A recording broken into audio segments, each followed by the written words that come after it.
The book of Daniel concerns the prophecy of God's plan of redemption, and more specifically, what was Israel's failed part in it.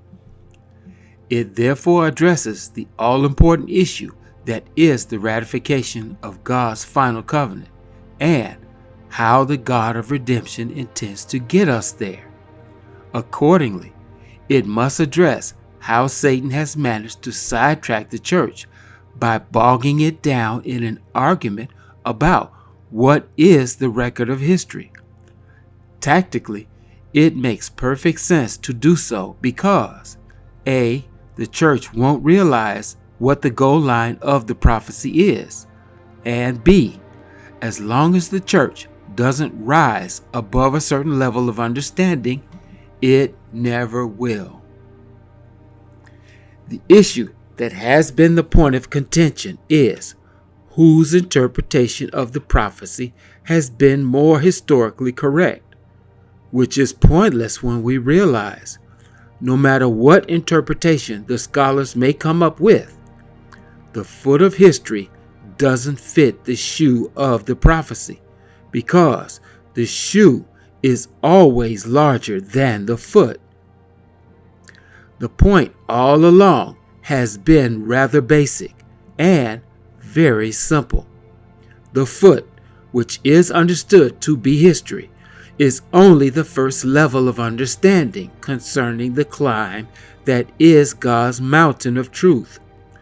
The very people that have been falling out with each other over the details of their interpretation of history have yet to address what is the summit of the mountain, which is our redemption. The covenant is and always has been the real issue, but that hasn't been the church's main point of emphasis. If you can, imagine a massive throng of people standing at the foot of a mountain, vigorously arguing amongst themselves about who is and who isn't standing at the foot of the mountain. It might seem ridiculous to look at it that way, but that is and has been the issue.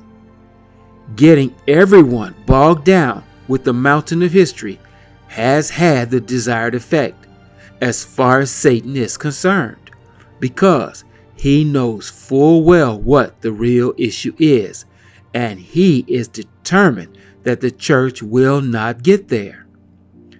The summit is the issue, because that is where the church must be in order for the covenant to be realized. And he can't have that. It was stated concerning the tree of prophetic interpretation with its four winds of doctrine that not one of them has adopted a Christocentric view of what the prophecy is and what it has to say. That fact has blinded the eyes of those that are trying to see and understand what the vision is. It's time for that to change. Since the prophecy of Daniel concerns the plan of salvation, the context of the prophecy must be our first concern. The context of the book is clearly addressed in its two halves. The first half concerns Israel, whom God gave over to Nebuchadnezzar as a punishment for having lost sight of the vision and the promise of his covenant. The second half concerns Israel's repatriation of the promised land and the rebuilding of the temple after the 70-year period of captivity. God uses both sides of the prophecy and the context of history in order to explain to us what Satan will try and do to upend the prophecy's fulfillment in the end. That is the all-important point that God is making.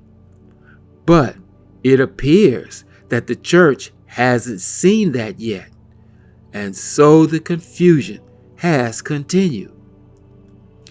This diagram shows what the issue and the controversy has been concerning Daniel's prophecy of the little horn. One camp insists that the little horn is Antiochus Epiphanes, while the other insists that it must be the papacy. Both fall under the arc that is the prophecy's two bookends.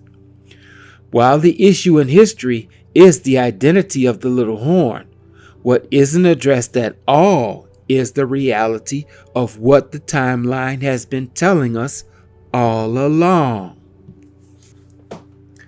In this diagram, notice that the first period of the Dark Ages began with Malachi and ended with the birth of Christ. This fact is never mentioned in any discussion about the so-called Dark Ages.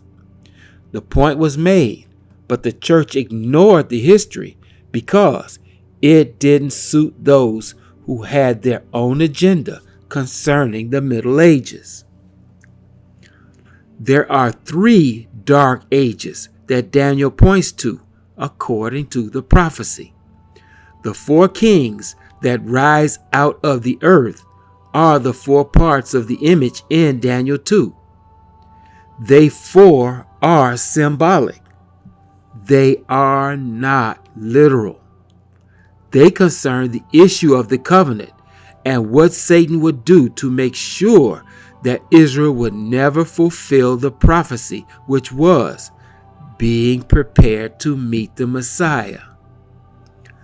That is precisely the point that God is making in Daniel 7 concerning the little horn. Remember, Daniel specifically states, "I saw in my vision by night, and behold, the 4 winds of the heaven strove upon the great sea."